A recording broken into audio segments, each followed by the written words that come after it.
niet of, hoe we dit moeten interpreteren. En ik hoor de olifant dan. Wieso is dat? Wordt er dan met een olifant uitgeknuppeld of zo? Of, het ziet er wel allemaal heel vredelievend uit. Hertjes en vlinders. Of Willemien Toes is.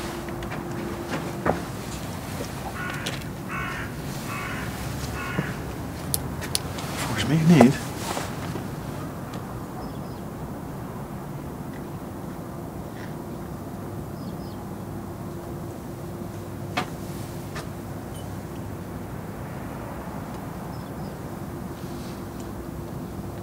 Ik ben er bang voor.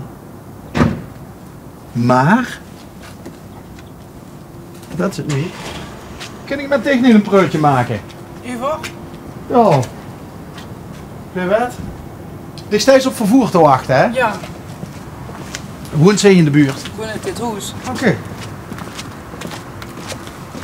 Goedemorgen. Goedemorgen. Maar dat is goed. Jonge dame. Moest ze gewoon werken? Nee, ik ga daar even weg. Oh, dan ga je eens even weg. Wat staat er op de planning? Of is dat geheim? Nee, dat is niet geheim. Nee? Mijn vader is ziek, dus ik ga naar mijn vader toe. Wat scheelt eraan? Ja, de hersenschade opgelopen een tijd geleden. En vanaf dat moment verzorg ik hem eigenlijk bijna 24 uur. Dat is heftig. Ja, Voor allebei, denk ik. ja, klinkt heel raar, maar hij snapt dat toch niet altijd. Dus voor mij is het ja, het is mijn taak, ik ben zijn dochter. Wat is er gebeurd met pap? Pap had medicine, wat op een gegeven moment de lever naar me afbrook, dus bleven opstapelen. En in het ziekenhuis aangekomen hebben ze hem door verkeerd behandeld, hebben ze hem een soort van antigif gegeven. En die antigif heeft er weer voor gezorgd dat het hele systeem in het lichaam ja, averechts werkte. En toen heeft hij bijna kilo gelegen met zuurstofgebrek. En hij is er wel uitgekomen en hij werd alles van vroeger. En in korte termijn weg. Eigenlijk net alsof het een beetje een dementeren is. Ja. Ja. Maar ook de persoon in kwestie is dan weg. Dus pap zelf. Hij is veranderd. Ja, dat is een feit. En wanneer is dat gebeurd? Een paar maanden geleden. Toen kon ze nog niet meer lopen. Kostte ze zichzelf nog maar eten geven. Ik heb hem echt letterlijk moeten volgen. En pap woont de lijn? Nee, hij woont met zijn vrouw samen. Maar ik had hem dat beloofd, want ik heb hem altijd gezegd nooit het verzorgingshuis in te duwen. En belofte maakt schuld. Wauw. Ik ben echt immers van wat ik beloof, dat doe ik ook. Ja, dat was zijn grootste angst. Dus ik heb gezegd, zolang het kan en zolang het verantwoord is, ja. En waarom is dat zo'n angst voor hem, een verzorgingshuis? Ik denk dat hij dan bang is dat hij vergeten wordt. Of dat hij dood gaat.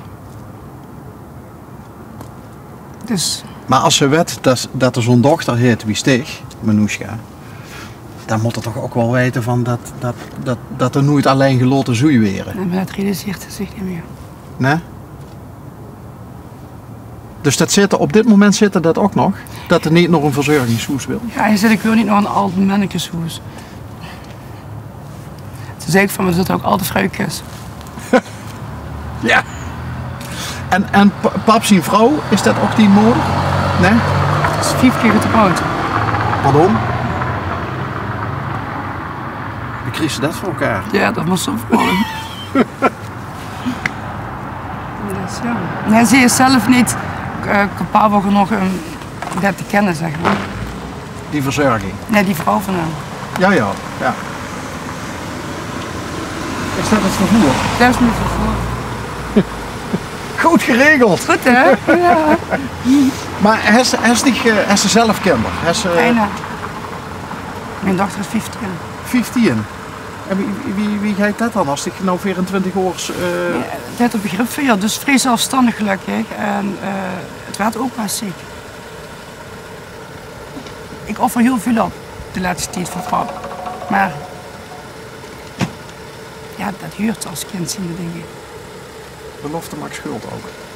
Ja, En de helftveel van die vader. ja. Hoeveel broers of zussen is er nog? Eén. Eén? Ik woon in Utrecht. Oh, kijk. Dus dat maakt een band. En waar woont pap? Hier in de buurt? Oh, woont een paar straat verder. Een paar straten verder. En daar geeft zich met een auto naartoe. Ja. Ja, een paar straten verder. Ik bedoel dan helemaal bij de burgemeester Konstro door de buurt. Oké. Ik heb wat spullen meegenomen van pap, dus ja, dan ga ik daar niet lopen doen. En waar maakt ze pap nog blij mee? Met lekker koken of... Nee? Nee, wat maak ik er niet meer? Ik kan er nog ergens van genieten. Nee, want het is er ook depressief bij. Omdat ze soms zich realiseert dat het net niet meer werd. Dus En wat zien de vooruitzichten? elke dag is een dag, weten we niet. Een longontsteking uit de lat gaat, hij is vatbaar voor alles. Dus ze hadden hem al lang opgegeven. En hoe werd ze dat ze hem verkeerd behandeld hebben? Hoe Dat werd ze gaven ze dat? achteraf toe, omdat ze zelf zeiden van we wisten heel hoogste toe. We moesten de handvaten aangrijpen die er waren. En dat was gewoon uittesten en proberen. Een bittere pil. Ik weet bij mijn vader moest je niks geven en niks afpakken. Alles intern is ze eigenlijk al van binnenuit. Alleen de motor deed het nog. Maar niet de motor dadelijk zit. Ons geloof. Wie oud is die vader? 61. God, dat is nog jong. En een ruig leven gehad. Een ruig leven in de zin van... Het levensstijl. Uiteindelijk betaalt ze door het prijskaartje betaalt ze uiteindelijk wel veel iets leeft die leven lang. En dat, veel stappen, veel... ja, veel alcohol is alcoholist geweest vroeger. Dat liep me ook niet makkelijk. Als dochter. Nee. Dus dit gaan ze ook niet makkelijk gehad. Het zijn mensen die hebben het moeilijker. En wie slijst ze dicht tot doorheen? Door elke dag het positieve te goed te proberen te worden. Heeft ze zelf een relatie? Ja. Nee. Dus single mom met een dochter van 15, wie had ze? Ik weet nooit dat ik zeg hoor, dan wil ik misschien boos. Yvonne. Oké. En wat heb je, want je stond er met z'n tweeën dan voor toe.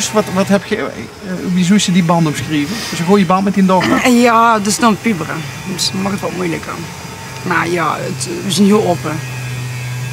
Niks te scheiden. Maar wel fijn dat ze zelfstandig is, zoals ik zei. Ja. En ik wil een ander toekomst geven dan wie ik hem gehad heb. Ja. En hoe moeilijk dat ook is, omdat ze nou de zorg bijna 24/7 voor die papa is, kent ze er wel zien voor haar? Ja. Ja? En ze begrijpt de situatie Ja. ook? Nou, dat is voor een puberende dochter van 15, Beetje af, hè? petje af. Kunt ze die in de handjes mee dichtkniepen. Daar ben ik ook heel trots op. En word je niet steeg van? Van boete, van de natuur. Want ik vond het al heel opmerkelijk dat zich met dit weer boete stond te wachten. Maar dan, Als ik me slecht voel, kijk ik altijd naar boete. Met een vogelkus. S'avonds naar de maan. dan kun je ze op dit moment wel aan die trekken met de volle maan. Hè? Geloof zich dat er meer is tussen hemel en aarde? Er is geen God. Nee? Ik geloof niet aan Jezus, sorry. Iedereen zijn waarde, maar er is wel wat, maar er is niet van we gaan naar de hel voor door de hemel en er is niet God. Dat geloof heeft ze ook nooit gehad. Heeft ze wel gehad. En wanneer had het geloof zich verloten?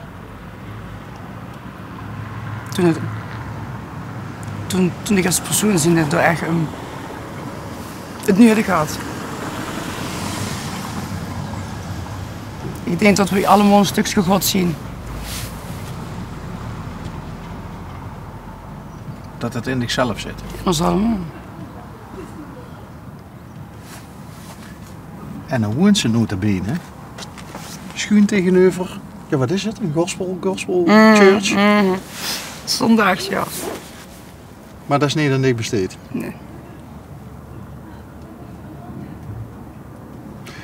Haalt ze door dan ook de kracht uit het meerdere dagen door te gaan? Die positiviteit die in zich zit? Nee, dat is façade wat ik doe. Toen is het anders natuurlijk.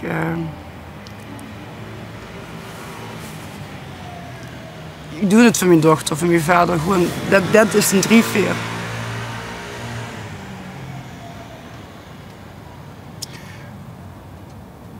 En als pap er niet meer zou zien, wat valt er dan weg? Veel, Je hebt ook veel samen meegemaakt. heel veel.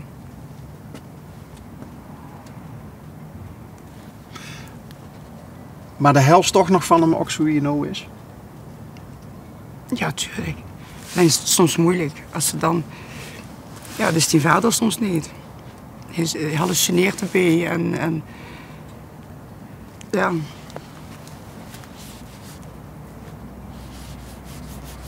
Ik vind het heel knap wat ze thuis. Daar heb ik ook heel veel respect voor. Dank je. En ik wens je het allerbeste. Dank je. Voor dich, die vader, voor die dochter, voor Yvonne.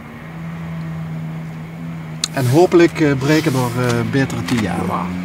Ik heb hem goed. Ik vond het een hele aparte ontmoeting. Ja, ik ook. Had ik niet verwacht, maar ik ook niet, denk ik. Nee, ik stond te wachten op je vervoer en... Nou, lot gewoon bij wagen. Dank je. Haltig! Ja, heel goed.